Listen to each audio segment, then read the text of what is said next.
نحمده ونصلي على رسوله الكريم أما بعد فأعوذ بالله من الشيطان الرجيم بسم الله الرحمن الرحيم قل لا أملك لنفسي نفعا ولا ضرا إلا ما شاء الله ولو كنت أعلم الغيب لاستكثرت من الخير وما مسني السوء إن أنا إلا نذير وبشير لقوم يؤمنون قل آپ فرما دیجئے لا املکو میں مالک نہیں لنفسی اپنی ذات کے لیے نفع ولا ضرا نفع کا اور نہ نقصان کا الا ما شاء اللہ سوائے اس کے جو چاہے اللہ تعالی وَلَوْ كُنْتُ أَعْلَمُ الْغَيْبَ اور اگر میں غیب جانتا ہوتا لَاسْتَكْثَرْتُ مِنَ الْخَيْرِ بہت اکٹھی کر لیتا خیر وَمَا مَسَّنِيَ السُّوءُ اور نہ پہنچتی مجھے کوئی تکلیف إِنْ أَنَا إِلَّا نَذِيرٌ وَبَشِيرٌ لِقَوْمٍ يُؤْمِنُونَ میں اور نہیں ہوں مگر ڈرانے والا اور بشارت سنانے والا اس قوم کے لیے جو ایمان رکھتے ہوں سبحان ربک رب العزت عما یصفون وسلام علی المرسلین والحمد للہ رب العالمین اللهم صل على محمد وعلى آل محمد كما صليت على إبراهيم وعلى آل إبراهيم إنك حميد مجيد اللهم بارك على محمد وعلى آل محمد كما باركت على إبراهيم وعلى آل إبراهيم إنك حميد مجيد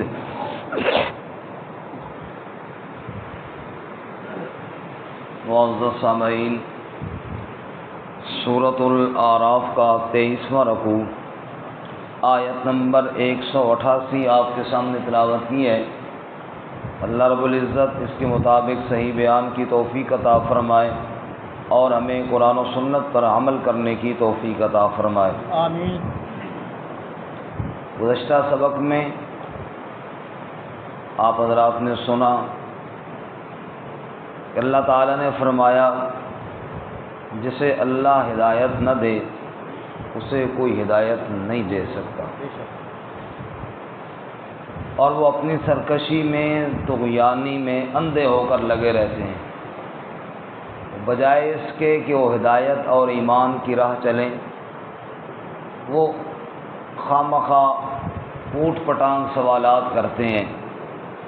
انہی کے سوالات میں سے ایک سوال یہ بھی تھا کہ جب انہیں قیامت سے اللہ کے عذاب سے ڈرایا جاتا ہے تو وہ جواب میں یہ کہتے ہیں کہ بتاؤ قیامت کون سی تاریخ کو آئے گی، تاریخ بتاؤ، یعنی بجائے اس کے کہ وہ قیامت سے ڈریں، قیامت کے لیے تیاری کریں، ان کا زور اس بات پہ ہوتا ہے کہ یسألونک عن الساعۃ ایان مرساہا، تاریخ بتاؤ جی قیامت کب آئے گی، بس نہیں بتاتے ہو تو کیوں ڈراتے ہو؟ اس کے جواب میں فرمایا تھا قل انما علمها عند ربی، قیامت کا علم کس کے پاس ہے؟ اللہ۔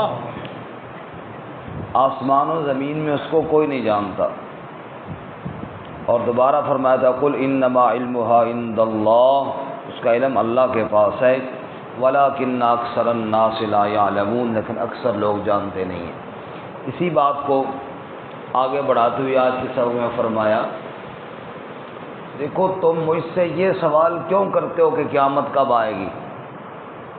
یہ سوال تو تب تم کرو جب میرا یہ دعویٰ ہو کہ قیامت میں نے قائم کرنی ہے، نفع نقصان کا مالک میں ہوں، اور ہر بات کو، ہر چھپی بات کو میں جاننے والا ہوں، پھر تو تم یہ مطالبہ کرو۔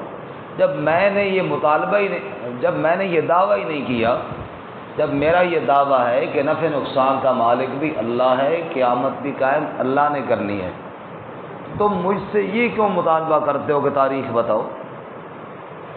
اس لیے میں تو یہ کہتا ہوں کہ نفع دینا، نقصان دینا، کسی کو عذاب دینا، کسی کو جنت کی نعمتوں سے مالا مال کر دینا، ثواب دینا، عذاب، ثواب، نفع، نقصان، عزت، ذلت، سب کا مالک صرف کون ہے؟ اللہ۔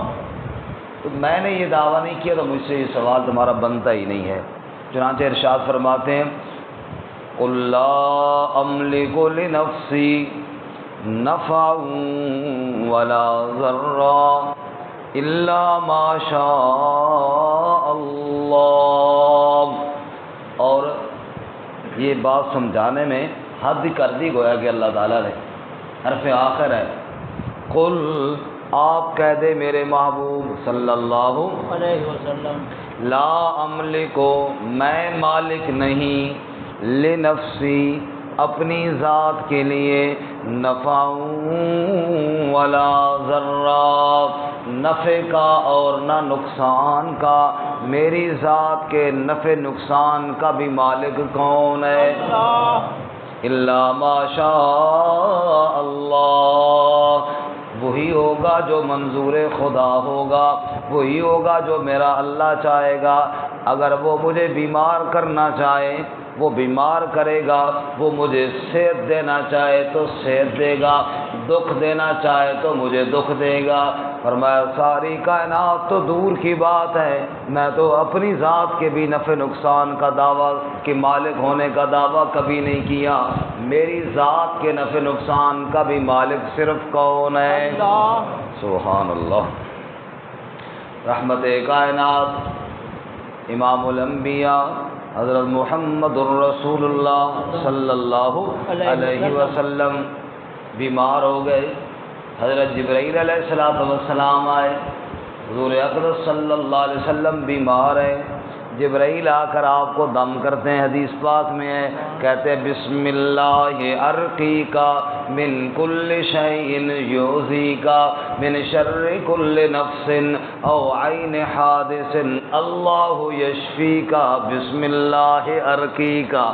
جبرائیل علیہ السلام آ کر کہتے ہیں اللہ کا نام لے کر میں آپ کو دم کرتا ہوں، ہر دکھ تکلیف سے آپ کی اللہ حفاظت فرمائیں گے، من شر کل نفس او عین حادث، حسد کرنے والی کی آنکھ سے یا اور کسی شر اور تکلیف سے، اللہ یشفی کا، شفا کون دے گا؟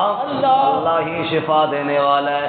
میں نے تو اپنی ذات کے نفع نقصان کا مالک ہونے کا بھی دعویٰ نہیں کیا، تم ساری کائنات کے نفع نقصان کا مجھ سے کیوں سوال کرتے ہو؟ جیسا کہ سورہ یاسین کے اندر وہ رجل مومن جس کا واقعہ اللہ بیان کرتے ہیں، وہ کیا کہتا ہے؟ اتخذ من دونی آلہہ ان یردنی الرحمن بضر لا تغن عنی شفاعتہم شیئا ولا ینقذون۔ اللہ کے علاوہ میں کسی اور کو الہ اور معبود کیوں بناؤں؟ ان یردنی الرحمن بضر، اگر رحمان مجھے کوئی تکلیف پہنچانا چاہے، لا تغن عنی شفاعتہم شیئا، ساری کائنات سفارشیں شروع کر دے، اللہ کے دیے دکھ کو کوئی ٹال نہیں سکتا، اللہ کے دیے دکھ کو کوئی ٹال نہیں سکتا۔ اس لیے ارشاد فرماتے ہیں قل لا املک لنفسی، کہہ دے میرے محبوب صلی اللہ علیہ وسلم میں مالک نہیں اپنی ذات کے لیے، نفع ولا ضرا، نہ نفع کا مالک ہوں اور نہ نقصان کا مالک ہوں، الا ما شاء نفع بھی وہی پہنچتا ہے جو اللہ چاہتا ہے، نقصان بھی وہی پہنچتا ہے جو اللہ چاہتا ہے۔ والقدر خیرہ وشرہ من اللہ تعالی، یہ تو ہمارا بنیادی ایمان ہے۔ اچھی بری تقدیر سب کس کی طرف سے ہے؟ سب اللہ کی طرف سے۔ باقی تم پوچھتے ہو قیامت کب آئے گی؟ کئی معاملات ایسے ہیں جو اللہ تعالیٰ نے بتائے وہ تو بتائیں، اور کئی معاملات اللہ نے نہیں بتائے تو وہ نہیں بتائے، اور جہاں اللہ تعالیٰ نے کئی معاملات نہیں بتائے فرمایا کہ وہاں کئی دفعہ آپ صلی اللہ علیہ وسلم کو دکھ بھی پہنچا۔ مثال کے طور پہ آپ صلی اللہ علیہ وسلم کے پاس آئے لوگ، انہوں نے کہا جی ہمارے قبیلے میں کافی لوگ مسلمان ہونا چاہتے ہیں، آپ ایک صحابہ کی جماعت ہمارے ساتھ بھیجیں، اور وہ ایسے لوگ ہوں جو دین کی تعلیمات جانتے ہوں تاکہ ہمیں جا کر کوئی قرآن سکھائیں، کوئی دین کی تعلیمات بتائیں۔ آپ صلی اللہ علیہ وسلم نے 70 صحابہ اکرام بلکہ 70 قاری قرآن ان کے ساتھ روانہ کیے۔ کتنے؟ 70۔ بیر معونہ پر جا کر پہنچے اور ان ظالموں نے 70 کے 70 کو شہید کر دیا، 70 کے 70 کو شہید کر دیا۔ اور آپ صلی اللہ علیہ وسلم کو مہینہ بعد خبر ہوئی، اور آپ صلی اللہ علیہ وسلم فجر کی نماز میں قنوت نازلہ پڑھ کر بد دعا کرتے رہے پورا مہینہ ان ظالموں کے لیے، لیکن حضور سے خود لے کر گئے تھے نا۔ ابھی یہ والا بات اللہ تعالیٰ نے نہیں بتائی تھی کہ انہوں نے جا کر یہ کرنا ہے، تو جہاں اللہ بتا دیں وہاں اللہ بتا دیں، جہاں اللہ نہ بتائیں وہاں علم نہیں ہوتا، کیونکہ ہر چیز کا جاننے والا صرف کون ہے؟ اللہ۔ اور آپ صلی اللہ علیہ وسلم مسلسل بد دعا فرما رہے تھے، مسلسل۔ تب اللہ تعالیٰ نے جبرائیل علیہ السلام کو بھیجا اور جاؤ میرے محبوب کو بتاؤ کہ وہ جو جنت میں پہنچ گئے 70 شہید ہو کر، وہ کہہ رہے ہیں کہ ہم سے اللہ راضی ہو گیا۔ بلغوا عنا قومنا انا لقینا ربنا فرضی عنا وارضانا۔ جنت سے ان شہداء کا پیغام آیا، ہماری قوم اور ہمارے نبی کو یہ پیغام پہنچا دو، ہماری ملاقات ہمارے رب سے ہو گئی ہے، فرضی عنا وارضانا، وہ ہم سے راضی ہو گیا، ہم اس سے راضی ہو گئے۔ اور جیسا کہ چوتھے پارے میں ہے یستبشرون بالذین لم یلحقوا بهم من خلفهم اللہ خوف علیہم ولا هم یحزنون۔ جو جنت میں پہنچ گئے، جو شہید ہوئے، وہ زندہ ہیں جنت کے اندر، اللہ تعالیٰ کی نعمتوں اور اللہ تعالیٰ کے دیے ہوئے نعمتوں اور انعامات سے لطف اندوز ہو رہے ہیں، اور دنیا والے دوستوں کی خبریں بھی اللہ ان کو وہاں پہنچا رہے ہیں۔ اس لیے فرمایا وَلَوْ كُنْتُ أَعْلَمُ الْغَيْبَ، تو بات یہ میں نے اس لیے سنائی کہ وہ آپ سے لے کر گئے کہ قرآن کی تعلیم دیں گے، جا کر شہید کر دیا۔ وَلَوْ كُنْتُ أَعْلَمُ الْغَيْبَ، اگر میں غیب جانتا ہوتا لَاسْتَكْثَرْتُ مِنَ الْخَيْرِ وَمَا مَسَّنِيَ السُّوءُ، میں ساری خیریں اکٹھی کر لیتا اور کوئی تکلیف مجھے، دکھ پہنچتا ہی کوئی نہ خیر ہی خیر ہوتی ہے، سہولت ہی سہولت کو پتہ ہوتا کہ جناب، لیکن ایسے نہیں۔ آپ صلی اللہ علیہ وسلم طائف گئے، اس لیے پتھر کھانے کے لیے تو نہیں گئے تھے نا، آپ صلی اللہ علیہ وسلم اس لیے گئے تھے کہ وہ ایمان لے آئیں گے۔ اگر آپ صلی اللہ علیہ وسلم کو یہ علم ہوتا کہ وہاں جا کر سارے پتھر پڑیں گے تو کیا جانے کی ضرورت ہے؟ لَاسْتَكْثَرْتُ مِنَ الْخَيْرِ وَمَا مَسَّنِيَ السُّوءُ، پھر کوئی تکلیف نہ پہنچتی، پھر خیر ہی خیر ہوتی، لیکن نہیں، تکلیف بھی پہنچی۔ جہاں اللہ تعالیٰ نے وحی کے ذریعے بتایا وہاں علم ہوا۔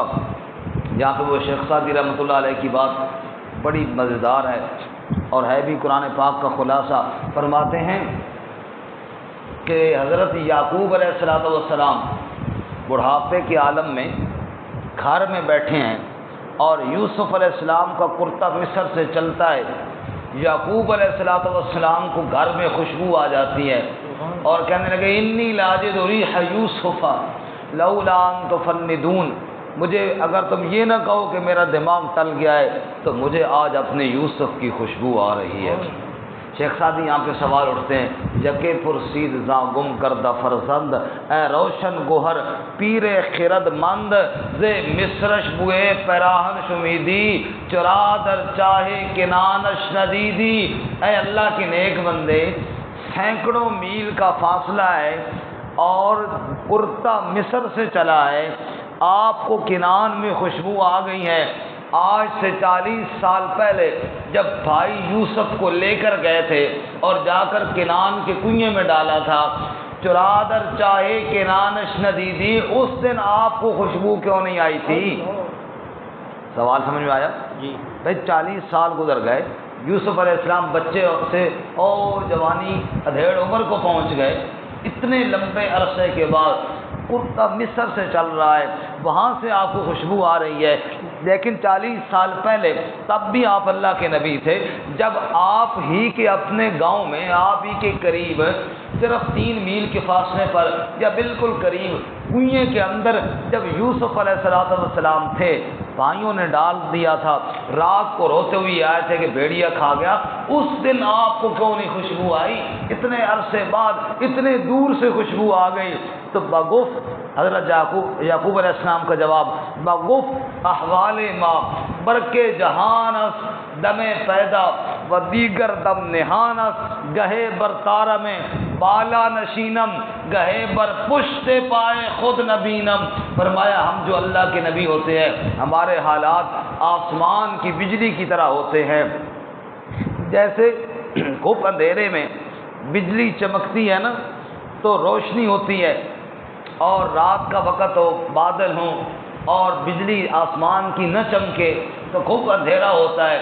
فرمایا ہماری حالات بھی وہی کی بجلی کا انتظار کرتی ہے، وہی والی بجلی چمکتی ہے روشنی ہو جاتی ہے، نہیں چمکتی نہیں روشنی ہوتی، گہے بر تارہ میں بالا نشینم، گہے بر پشت پائے خود نبینم۔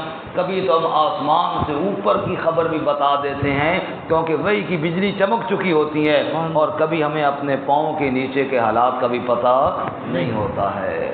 معلوم ہوا انبیاء علیہ الصلوۃ والتسلیمات، دیکھو دین نام سمجھنے سمجھانے کا ہے، ضد اور اناد کا تو نام ہی نہیں ہے۔ اگر آپ اس بات پہ تھوڑی غور کریں تو مسئلہ علم غیب کو اتنا اوکھا اور مشکل مسئلہ نہیں ہے۔ دیکھیں پوری کائنات کا کلی مکمل اور محیط علم صرف اللہ تعالیٰ کے پاس ہے۔ ان غیب کے لاکھوں کروڑوں واقعات میں سے اللہ نے اپنے انبیاء کو ہزاروں بتائے ہیں، سینکڑوں بتائے ہیں، کئی واقعات بتائے ہیں، لیکن مکمل علم کس کے پاس ہے؟ اللہ۔ جہاں اللہ تعالیٰ نے نہیں بتائے وہاں نہیں علم ہوا۔ دیکھو اللہ تعالیٰ کا علم لامحدود ہے، مخلوق کا علم محدود ہے۔ اللہ کا علم ذاتی ہے، مخلوق کا علم عطائی ہے۔ اللہ تعالیٰ کا علم قدیم ہے، مخلوق کا علم حادث ہے۔ اگر یہ 3 فرق آپ نے یاد کر لیے تو کوئی اس میں کبھی آپ شرک میں مبتلا نہیں ہوں گے۔ پہلا فرق یہ ہے اللہ تعالیٰ کا علم لامحدود ہے۔ اللہ کا علم کیا ہے بولو؟ اس کی کوئی حد نہیں۔ مخلوق کے علم کی حد ہے، کسی کا تھوڑا، کسی کا اس سے زیادہ، اس سے زیادہ۔ رسول اللہ صلی اللہ علیہ وسلم کا کائنات میں سب سے زیادہ، لیکن اللہ کے علم سے تھوڑا، کیونکہ اللہ تعالیٰ کا علم لامحدود ہے۔ اللہ کا علم کیا ہے جی؟ لامحدود ہے۔ مخلوق کے علم کے ایک حد ہے، یہ پہلا فرق ہے۔ دوسرا فرق، اللہ کا علم ذاتی ہے، مخلوق کا علم عطائی ہے۔ اللہ کا اپنا علم ہے اور مخلوق کا اپنا نہیں، ان کو اللہ نے دیا ہوا ہے، چاہے نبی ہے چاہے غیر نبی ہے، علم اس کو کس نے دیا ہے؟ اللہ۔ رسول اللہ صلی اللہ علیہ وسلم کو نبوت کس نے دی ہے؟ اللہ۔ تو پہلا فرق کیا ہوا کہ اللہ تعالیٰ کا علم لامحدود ہے اور مخلوق کا علم محدود ہے۔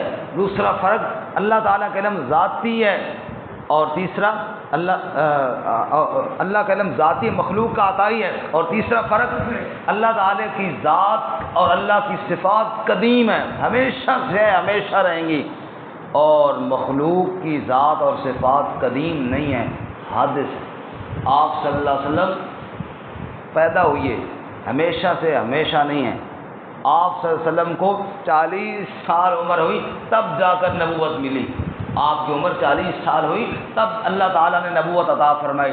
ہمیشہ سے اور ہمیشہ تک اللہ کی نہیں، حادث ہیں، قدیم نہیں ہیں. یہ 3 فرق ذہن میں رہے، مسئلہ ہی حل ہو جاتا ہے. اس کا کوئی انکار نہیں ہے، اس کا کوئی منکر نہیں ہے کہ جناب اللہ تعالیٰ نے اپنے نبی کو غیب کی خبریں نہیں بتائیں. میرے بھائی اللہ نے بتائی ہیں، سینکڑوں واقعات بتائے ہیں، ہزاروں واقعات بتائے ہیں، لیکن مکمل علم صرف میرے اللہ کے پاس ہے. وَلَوْ كُنْتُ أَعْلَمُ الْغَيْبَ لَاسْتَكْثَرْتُ مِنَ الْخَيْرِ، اگر میں غیب جانتا ہوتا پھر خیر ہی خیر ہوتی. وَمَا مَسَّنِيَ السُّوءُ، اور کوئی تکلیف مجھے نہ پہنچتی. نبی صلی اللہ علیہ وسلم نماز کے لیے گئے، بچھو نے آپ کو ڈانگ مار لیا. کس نے مار لیا؟ بچھو نے. آپ صلی اللہ علیہ وسلم نے کیا فرمایا؟ لعن اللہ الاقرب.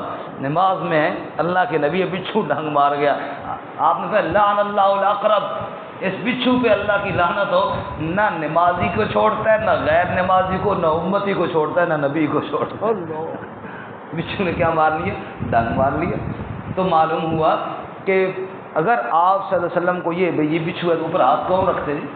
تو معلوم ہوا کہ جہاں اللہ تعالیٰ نے اطلاع دی ہے وہاں. اب دیکھیے خیبر کے موقع پر ایک عورت نے آپ کی دعوت کی، یہودی عورت نے. اس نے بکری پکائی بڑی زبردست بھون کر، لیکن اس بدبخت نے اس میں زہر ملا دی. اس نے کیا ملا دی؟ زہر ملا دی. اور آپ صلی اللہ علیہ وسلم کی دعوت کر دی. اللہ کے نبی صلی اللہ علیہ وسلم تشریف لے کے کھانے کے لیے صحابہ کے ساتھ چلے. ایک ہی لقمہ آپ نے منہ میں ڈالا تو آپ نے فرمایا کہ پھینک دو انا مسمومہ، یہ تو زہر آلود ہے. اچھا یا رسول اللہ، آپ کو کیسے پتہ چلا؟ ذائقے میں تو کوئی پتہ نہیں چلتا، پتہ چلتا تو باقی صحابہ کو پتہ چلتا، آپ کو کیسے پتہ چلا؟ آپ نے فرمایا مجھے اس سالن نے بتایا کہ میرے اندر زہر ہے. اب وہاں اللہ نے بتا دیا، وہاں اللہ تعالیٰ نے بتا دیا. وہ جو بھنی ہوئی بکری تھی اس نے آپ صلی اللہ علیہ وسلم کو بتایا کہ مجھے نہ کھائیے، میرے اندر زہر ہے. اور وہاں بچھو کے موقع پہ نہیں پتہ چلا. تو میں عرض کر رہا ہوں کئی واقعات ہزاروں اللہ نے بتائے ہیں. حضرت عمر رضی اللہ تعالیٰ عنہ کی حالت بھی دیکھیں، ایسی ہے ان کی بھی کہ خطبہ ارشاد فرما رہے ہیں، اسلامی لشکر جہاد کے لیے گیا ہوا ہے. حضرت ساریہ رضی اللہ تعالیٰ عنہ لڑائی کر رہے ہیں، پیچھے دشمن پہاڑ کی طرف سے حملہ آور ہونا چاہتا ہے. خطبے کے دوران اتنا دور حضرت عمر رضی اللہ تعالیٰ نے ان کو دیکھ لیا اور یہ بھی دیکھا کہ دشمن پیچھے حملہ کرنے والے ہیں. وہاں سے آواز دی یا ساریۃ الجبل، ساریہ پہاڑ کی جانب دیکھ. اور یہ آواز یہاں سے دی، وہاں انہوں نے سن بھی لی. اور وہی عمر رضی اللہ تعالیٰ عنہ ہیں، فجر کی نماز کی پہلی صف میں دشمن خنجر لے کر زہر کی پان لگا کر کھڑا ہوا ہے، نہیں پتہ چلا. نماز کے اندر حملہ کیا، پیٹ ہی پھاڑ کے رکھ دیا عمر رضی اللہ تعالیٰ عنہ. وہاں اللہ تعالیٰ نے بتا دیا، یہاں اللہ تعالیٰ نے نہیں بتایا. معلوم ہوا ہر چیز تو اللہ ہی جانتا ہے، کہیں بتا دیتا ہے کہیں نہیں بتاتا ہے، مرضی اس کی اپنی چلتی ہے. بس اتنی بات سمجھنے کی ہے. اللہ سب کو سمجھ نصیب فرمائے. کیا فرماتے ہیں جی؟ وَلَوْ كُنْتُ أَعْلَمُ الْغَيْبَ لَاسْتَكْثَرْتُ مِنَ الْخَيْرِ وَمَا مَسَّنِيَ السُّوءُ، اور اگر میں غیب جانتا ہوتا مجھے کوئی تکلیف بھی نہ پہنچتی. إِنْ أَنَا إِلَّا نَذِيرٌ وَبَشِيرٌ لِقَوْمٍ يُؤْمِنُونَ، میں صرف ڈرانے والا ہوں اور خوشخبریاں سنانے والا ہوں اس قوم کے لیے جو ایمان رکھتے ہوں. وقت مختصر ہے، ایک مقام صرف آپ دیکھ لیجئے تاکہ مسئلہ واضح ہو جائے. 7واں پارے جائیں سورۃ الانعام میں، بس صرف 2 منٹ میں بات ختم کرتے ہیں جی. 7واں پارہ سورۃ الانعام، صفحہ نمبر 121 ہے، آیت نمبر 50. آیت نمبر 49 ختم ہو رہی ہے، آیت نمبر 50 شروع رہی. جن کو نہیں ملے ساتھ والوں سے بے شک دیکھ لیں، مختصر. آیت نمبر 49 ختم ہو رہی ہے، آیت نمبر 50 شروع ہو رہی ہے. سورت کا نام ہے سورۃ الانعام، 7واں پارہ جی. قُلْ لَا أَقُولُ لَكُمْ عِنْدِي خَزَائِنُ اللَّهِ، قُلْ کہہ دے میرے محبوب صلی اللہ، زور سے کہو صلی اللہ علیہ وسلم، لا اقول لکم، میں یہ تو نہیں کہتا تمہیں کہ عندی خزائن اللہ، کہ میرے پاس اللہ کے خزانے ہیں۔ میں نے کبھی یہ دعویٰ نہیں کیا کہ اللہ کے خزانے میری مٹھی میں ہے، نہ کبھی میں نے دعویٰ نہیں کیا۔ ولا عالم الغیب، نہ کبھی میں نے یہ دعویٰ کیا کہ میں غیب جانتا ہوں، نہ یہ دعویٰ بھی میرا کوئی نہیں ہے۔ ولا اقول لکم انی ملک، نہ میں نے کبھی یہ کہا ہے کہ بے شک میں فرشتہ ہوں، انسان نہیں ہوں، نہ یہ تینوں باتیں میں نے کبھی نہیں کہی۔ نہ تو اللہ کے خزانے اپنے پاس ہونے کا دعویٰ کیا، نہ غیب دان ہونے کا دعویٰ کیا، نہ فرشتہ ہونے کا دعویٰ کیا۔ جب یہ تینوں دعوے نہیں تو پھر وہ سوال ہے، پھر آپ میں اور ہم میں فرق کیا ہے؟ آگے فرق بتایا، ان اتبع الا ما یوحی الی، فرق یہ ہے میں وحی کی اتباع کرتا ہوں، میری طرف وحی آتی ہے، تمہاری طرف وحی جو کوئی نہیں آتی۔ قل، آپ کہہ دیجئے، هل یستوی الاعمی والبصیر، کیا اندھا اور دیکھنے والا برابر ہوتے ہیں؟ بولو جی، اندھا اور دیکھنے والا نہیں۔ یہاں تو سویا ہوا اور جاگتا ہوا برابر نہیں ہوتے۔ سوئے ہوئی کو درس سمجھ آ رہا ہوتا ہے، سوئے ہوئی کو آ رہا ہوتا ہے، چلو جی، سوئے ہوئی کدھر آ رہا ہوتا ہے، جاگتے ہوئی کو آ رہا ہوتا ہے۔ سوئے ہوئی کو تو کوئی نہیں آ رہا ہوتا نا، جاگتے ہوئی کو درس سمجھ میں آ رہا ہوتا ہے۔ سوئے ہوا تو ماشاءاللہ پھر اللہ تعالیٰ کا نیک بندہ ہے، وہ تو پتہ نہیں کہاں درجے میں پہنچا ہوا ہے۔ تو اللہ تعالیٰ فرماتے قل هل یستوی الاعمی والبصیر، کہ میرے محبوب صلی اللہ علیہ وسلم اندھا اور دیکھنے والا برابر نہیں ہوتے۔ کیا مطلب؟ مجھے اللہ تعالیٰ نے وحی کی آنکھیں لگائی ہوئی ہیں اور تمہیں وحی کی آنکھیں کوئی نہیں ہیں۔ جیسے اندھے اور بینے اور نابینے میں بڑا فرق ہے، ایسے امتی اور نبی میں بھی بڑا فرق ہے۔ قل هل یستوی الاعمی والبصیر، پوچھتے ہو فرق کیا ہے؟ فرمایا یہی فرق ہے جو اندھے اور دیکھنے والے میں فرق ہوتا ہے۔ افلا تتفکرون، غور و فکر کیوں نہیں کرتے ہو؟ یہ فرق بہت بڑا ہے۔ رہی بات علم غیب مختار کل، وہ میرے رب کی صفتیں ہیں۔ واپس آئیے جی اور ایک دفعہ ترجمہ دوبارہ سن لیجیے۔ قل لا املک لنفسی نفعا ولا ضرا، آپ کہہ دیجئے میں مالک نہیں اپنی ذات کے لیے نفع کا اور نہ نقصان کا، الا ما شاء اللہ، مگر وہی جو چاہے اللہ تعالی۔ ولو کنت اعلم الغیب، اور اگر میں غیب جانتا ہوتا، لاستکثرت من الخیر وما مسنی السوء، میں ساری خیر اکٹھی کر لیتا اور مجھے کوئی تکلیف اور دکھ نہ پہنچتا۔ ان انا الا نذیر و بشیر لقوم یؤمنون، میں اور کچھ نہیں ہوں مگر ڈرانے والا اور خوشخبری سنانے والا ہوں اس قوم کے لیے جو ایمان رکھتے ہوں۔